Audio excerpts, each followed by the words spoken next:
Hello, everybody. It's a beautiful, what is it today? Let me double check this because you know when you're doing your settings,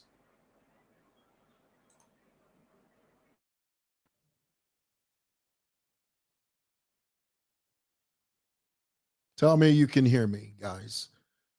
Please tell me in the comments below if you can hear me. If I'm loud and clear, Bo Allen, I see you. Bo, I can always trust you to tell me if I'm loud and clear because sometimes I get ahead of myself. You know, I turn on the live and I realize very quickly that I haven't set the sound right. Somebody said loud and clear. Thank you so much. Hope you guys had a great weekend. They tell you on these YouTube tutorials, don't tiptoe through the tulips with the audience. Just jump straight into the topic. Well, I can't always do that. Sometimes I have to lollygag. You guys know what it means to lollygag? Sometimes I have to tiptoe through the tulip. I got to suss the terrain out. I'm trying to suss out the terrain is what I'm trying to do. All right, guys, by the way, I know I've said this. I know I've mentioned this, but I'll say it again. Tell me honestly, what do you think of these frames? What do you think about these thick black framed glasses? I'm in love with them, but I need your approval because you know how it is. If your Facebook audience doesn't approve, then somehow that makes you feel less than. That's a joke, okay? Because I like it. If you don't like it, well, that's between you and God. I'm just asking you what your opinion is of these frames. Tell me in the comments. Somebody tell me, break it down for me. Tell me if you like them or not. Somebody says, what are they saying here? Loud and clear. Now, somebody says they're okay. Well, we don't want okay. I mean, you might as well say they're terrible if you're going to use the word okay. We want brilliant. We want awesome. We want gushing. We want you to say, oh, Simon, they're gorgeous. Absolutely gorgeous. Another comment I want to read is, I've never seen anything so beautiful. But when you say things like, oh, they're okay, that's like drinking tepid water, isn't it? It's like drinking lukewarm water. You're neither here nor there. You're just sort of there. No, we want definitive. We want amazing or absolutely horrible. There is no middle ground. Okay, that's enough. We've said enough about the classes. I like them. Okay, I do. Let's get into it. There are a couple of things we need to talk about, guys. And I want to call this the brief. And the reason I call it that is because it's just that. It's going to be very brief. Let's first of all talk about Tuta's memorial postponed by the family. And you know why. The reason was very clear. The reason was very obvious. The PF wanted to use it for political mileage. This is what they wanted to do.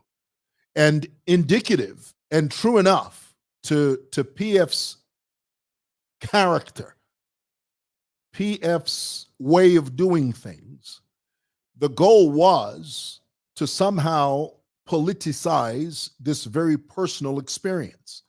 And I think it speaks volumes of a group of people, an organization, a political clique to come together and decide in their wayward wisdom to use this occasion for political purposes. Let's go back a bit. You remember back when Tuta passed away, the PF tried to pin it on the UPND. They tried to say, no, Tuta was killed by the UPND. They crisscrossed everywhere, trying to peddle that lie, trying to push that flimsy, diluted effort. But that lie didn't grow legs. It didn't go everywhere. Why? Because it was a lie. We all know Tuta's demise was a direct result of a failing issue, of a failing health issue. And anytime a political organization tries to say, well, he died because of this political party. Listen, this is not Zimbabwe. Okay, this is not Mnangagwa's group. This is not ZANU-PF. This administration is not ZANU-PF, where they clear you, they kill you. That's what they do over there in Zimbabwe. I mean, you guys think you think the Zambian PF was bad. Look at ZANU-PF. Those chaps there in Zimbabwe don't play. Abena Mnangagwa, they clear you, Bwana. They kill you with their eyes wide shut. We are not living in ZANU-PF. This is a new administration, a new Zambia, a new dawn. Sure, they're not perfect, but I can tell you this. There's not a single smidgen, there's not a single fiber within Hakainde Hichilema's administration that schemes, you know the word scheme? That schemes to kill anybody. You know why? Because that's just not part of their fabric. They're not wired that way. They're not wired that way. The PF, on the other hand, those scoundrels, the NPF, the Notorious Patriotic Front, they were the surrogate. They were a byproduct of Robert Mugabe's ZANU-PF.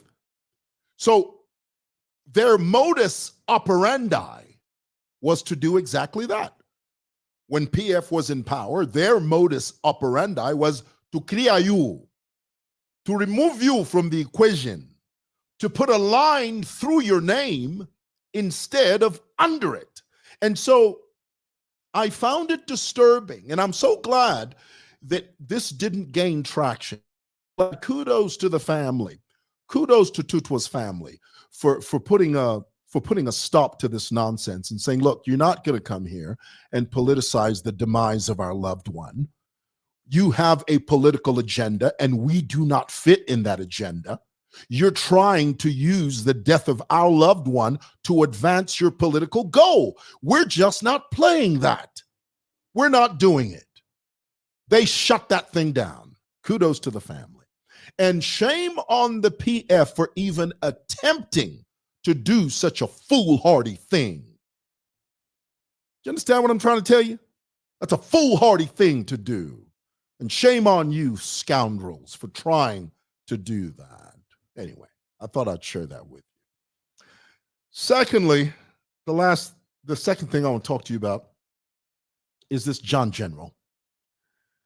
You remember a few weeks ago, the Minister of Home Affairs, Vajak Mwimbu, made a very strong statement, and he spoke and he said, we are not going to tolerate a situation where these cult leaders in the church are hiding under the pavilion, a very thin veneer of religiosity, and they're using that cover to abuse women and children in the church. Because, you know, anytime you're dealing with a cult leader, you're dealing with a different type of people. They think different. They've got a completely different outlook on life. They see life through the eyes of their papa, because their papa has conditioned them to think a certain way. You remember there's a video circulating, going around, of this John General sitting with a toddler, a little 4 or 5-year-old girl. He calls the girl over, and the little girl's mother is standing there in awe of the papa, because that's what it is. These cult leaders make you believe that every action they make, everything they say, everything they do is in your interest, and that they're the love of God, and they're the personification of God, and they are the embodiment of love and all things good, when really they are the most devious, they are the most deceptive people you will ever come across. They are wolves in sheep's clothing. That's the reason the Word of God calls them that.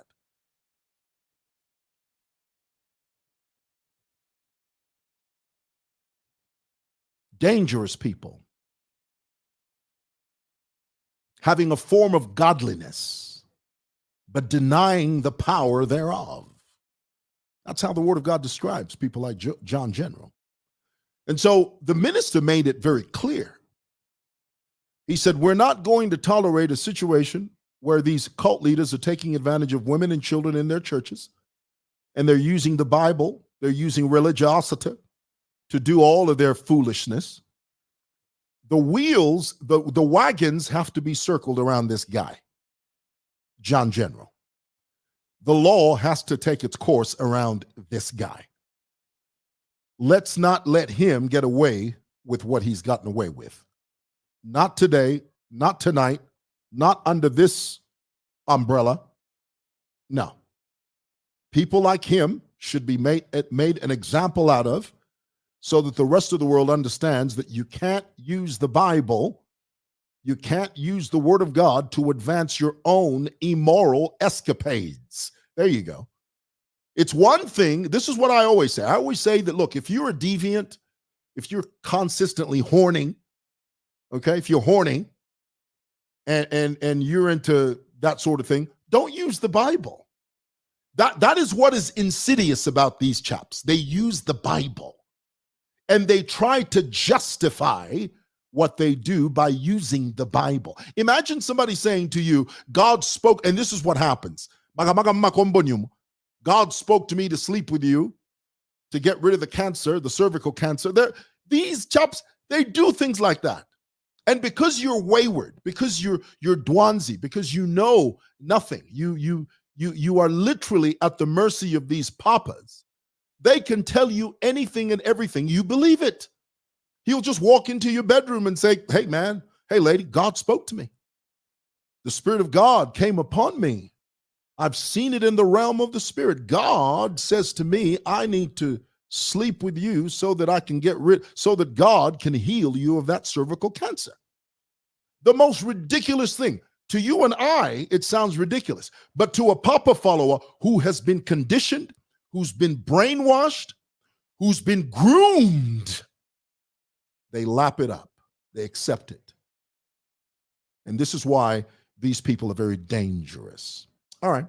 The last thing I want to talk to you about is the mining accident. Now, the bigger conversation, yes, we can sit around and talk about how these people were trapped in this mine, and they were, and our heart goes out to them and their families. But the bigger conversation should be safety. We are dealing with a sect that is largely unregulated. You've got kids that are barreling through the earth. No regulation. All in the name of entrepreneurship. All in the name of trying to make a living for themselves. All in the name of being brave and facing danger in the face in order to make a dollar. You've got so many young people on the copper belt that are placing themselves in harm's way. And somehow this incident has diverted the attention from what we should be talking about, which is safety. We're talking about, no, we're going to support the families. We're going to help them, which is good and fine.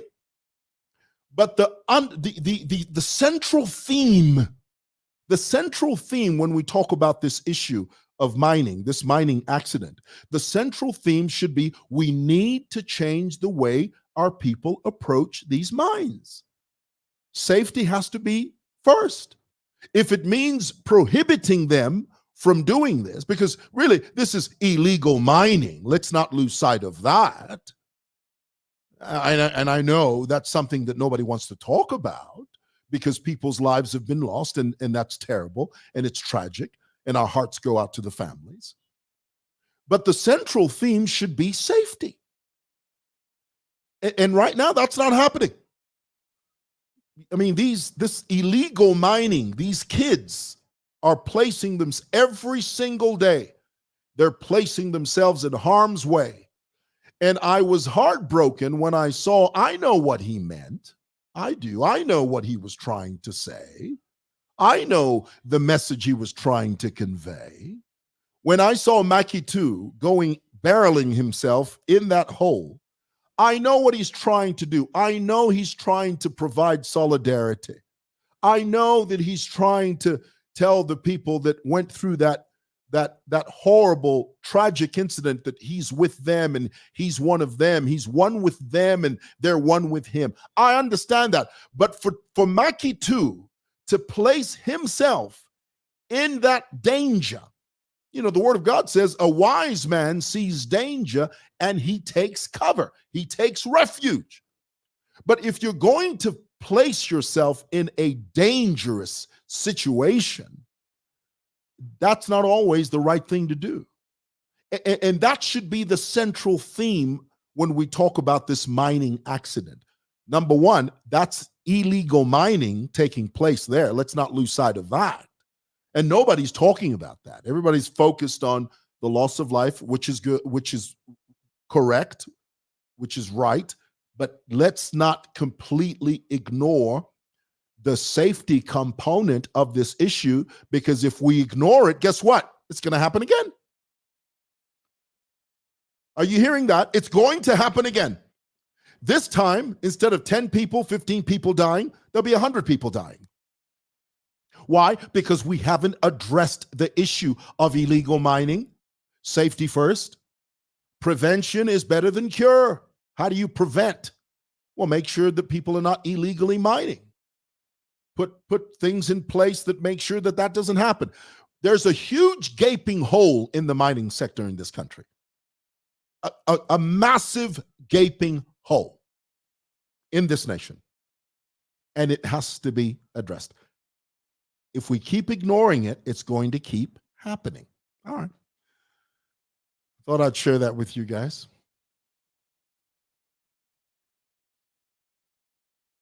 There's a troll on here. Who's the troll?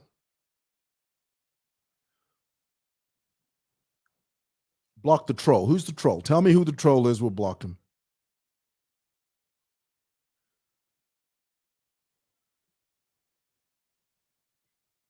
Yeah, we do that. I'll block him. Just tell me who he is. And